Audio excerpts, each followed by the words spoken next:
There was this time in the early days with my baby. I woke up at night and found my baby drooling fresh milk from the mouth and also from the nose. I was gutted.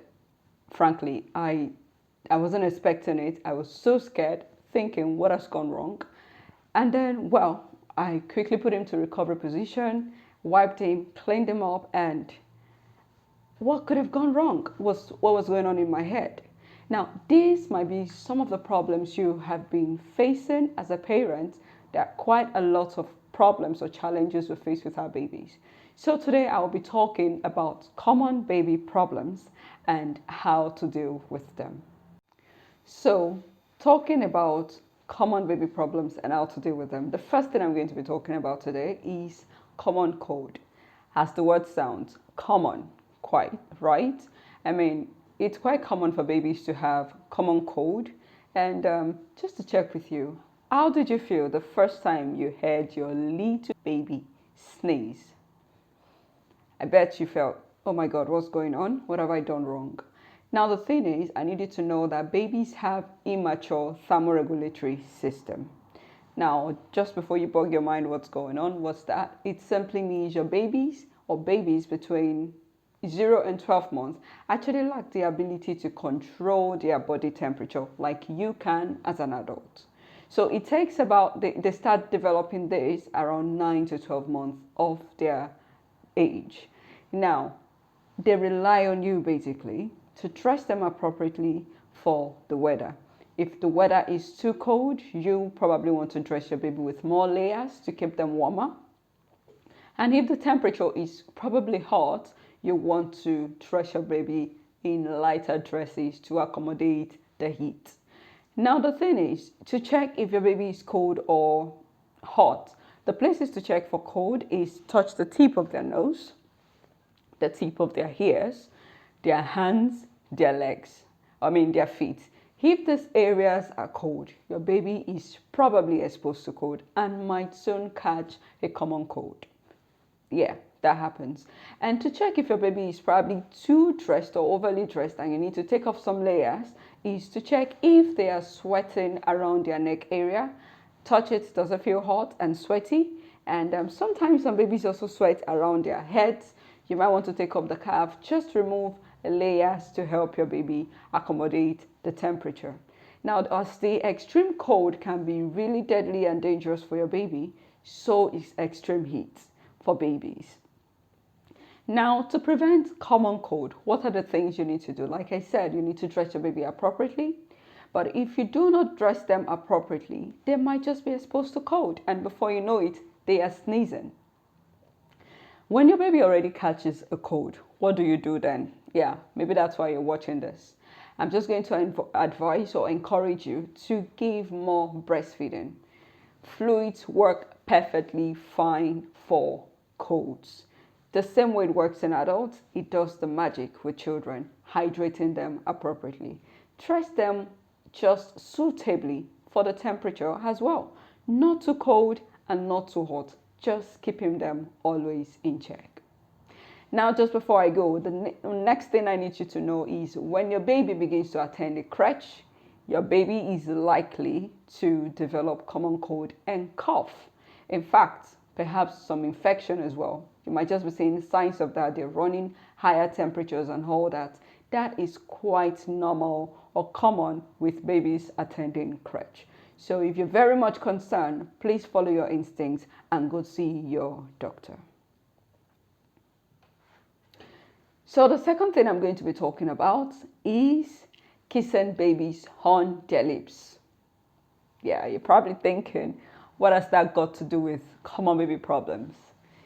A lot more than you think, perhaps.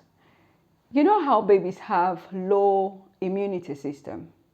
And you have a mature immunity system because, of course, bacterial infection, you fought them and all of that. Your baby's immunity is just as fresh, as unexposed as they are themselves.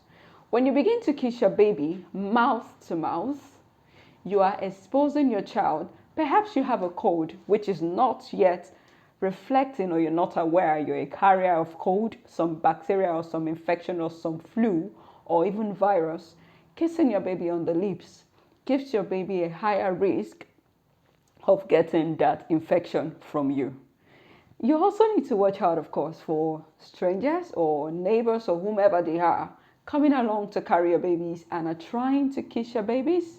I mean, what harm does it take from you if you just refrain from that? I know it might be a very beautiful thing, kissing your baby on the lips, but you are probably exposing your child to more danger than you think by just kissing them mouth to mouth. Please don't forget to like and remember to comment below and do subscribe, please. The third thing I'm going to be talking about is babies gaining weight and not gaining weight. I know there are times when parents are talking chitty chat and you're just wondering, my baby doesn't seem to be gaining enough weight, and you are looking at the other child and the other child seems to be plump and all of that, and you're quite concerned.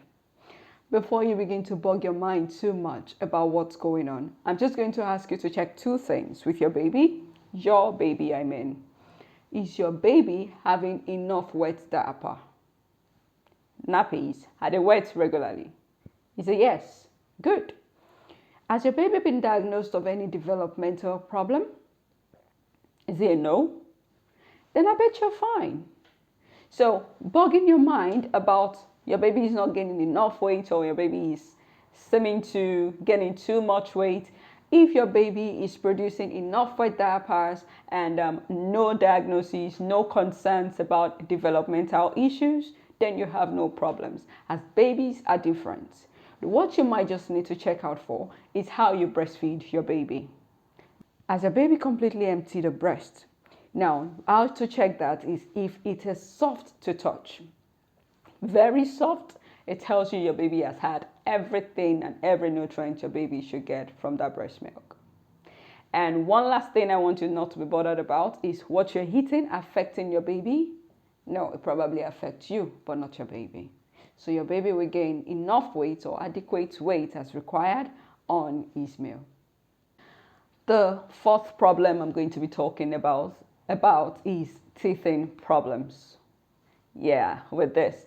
You know, from my own culture, it is believed that babies have something we call teething diarrhea. Now, there is absolutely, I'm going to say that again, absolutely nothing like that. Babies don't necessarily have to have diarrhea just because they're teething. However, these are signs you might notice with your baby when he is teething. They're going to be drooling more saliva. They're going to have a bit more rash on their faces, and then especially also around their mouth area because of the drooling saliva and the irritation to the skin. Your baby is probably going to have a mild temperature, but not higher, or in fact up to 38 degrees. If your baby has a temperature up to 38 degrees or higher, that's not a teething problem. You might be looking at infection or something else, and you might need to see your doctor about that. Now, another baby problem is they're going to be grabbing things, gnawing on anything available that they can. If they grab your finger, good for them. They're going to be chewing on it. So babies are going to, you have them putting their hands in their mouth because they're having irritating gum and also itchy, and they're just trying to soothe themselves. These are things you might be seeing with your baby. Now, another thing you might be seeing with your baby is they are probably more fretful at a sound. Your baby startled and sometimes cries and you're wondering what's going on. Your baby is teething. These are the signs you will notice with your baby teething. And they might not be sleeping well as well, struggling a little bit to sleep at night. This is a common sign with teething. So are you getting bugged? What's going on? What's going on? Your baby is just probably teething. And for a child with my color of skin, darker skin, we don't have a flushed cheek. But with babies with a fairer skin, you might be noticing a flushed skin around the area where the teeth is coming out from. So, or rather not, but they might be having a flushed cheek. These are just common with babies. So what has diarrhea really got to do with babies' teething? Because your baby at this time is busy taking things everywhere. grabbing things anywhere, whatever it is, just to soothe his aching gums, they are likely to pick up germs. They're likely to pick up bacteria. They're likely to pick up anything and straight into the mouth. And of course, the accumulation of that will bring about stomach upset or whatever, and then diarrhea. So what do you need to watch out for? A healthy or a clean environment. Ensure your baby's environments are clean, tidy. Whatever your baby is putting into the mouth, you are able to monitor that it is clean. Your baby is not likely to have diarrhea simply because he is teething. So a lot of work depends on you. Now the next point I will be talking about is personal hygiene. There was this time I felt so bad in myself because my baby was crying, and I just finished cleaning him up, changing the diaper. On a norm, I would quickly rush to the bathroom, wash my hands, and then back to attending to the baby. But I realized I was getting overwhelmed with having to do this, having to do that, sorting the baby, and also satisfying the baby. And I got carried away, and I was just putting the baby to breast without washing my hands. I have simply exposed my child to risk of infection. So talking about personal hygiene, it is very key to ensuring your baby is staying healthy, as they might be exposed to lots of things, lots of baby challenges without you realizing you are being part of this. So you need to keep your hygiene personal, and you need to keep your hygiene clean and ensure you are doing it well and as required. Diaper rash. The next point I'm going to talk about is diaper rash. Now, talking about diaper rash, how sometimes we leave diapers on the baby longer than is required. When you check how your the specific brand you're using for your baby is labeled, some 8 hours, whatever, 6 hours, you need to stick to this. If your baby's diaper is already extremely wet, even before the recommended time, please take it off. As keeping this diaper longer, which is already wet, soaked, keeping it longer on your baby will eventually predispose your child to a diaper rash or rash on their buttocks. And really, you're just exposing the little baby to a little bit of lack of care. So you might want to take that off as required. If they have pooed, please change that immediately, not a second poo, not a third poo. Just change it as soon as possible. This will help reduce the heat generated in their buttocks area and eventually reduce the problems with diaper rash. Another thing I want you to take note of is the brand you are using. You might need to stick to a brand. You're trying this, probably because you have lots of gifts and then you want to try everything on your baby. No, please. Just take note of the brand suitable for your child, as you might be preventing him or exposing him to some allergens or allergies. So you just want to stick to one brand, and that is all right. As long as it's suitable for your baby, yes, that's a way to deal with diaper rash. This works a lot of times. Now, the third thing I will mention about diaper rash is sometimes leaving your baby's buttocks free of diaper. Just letting them have some hair, even if it's for 30 minutes or thereabout. It's good and healthy for them, for their for the area to be aerated and ensured that it's dry, clean, and then pack up your baby again. Just ensure he's not wetting everywhere with a pee or whatever. But this would definitely help control diaper rash. And a way to deal with them, if your baby is beginning to have a diaper rash, like I've said, if you've tried the 3 things, you might just want to apply some Vaseline in the area. So applying a Vaseline to your buttocks, to your baby's buttocks, might actually help with some form of diaper rash. But if you're really worried about the kind of rash your baby is having, please see your doctor. Another thing I'll be talking about is reflux and regurgitation. This is quite common with babies.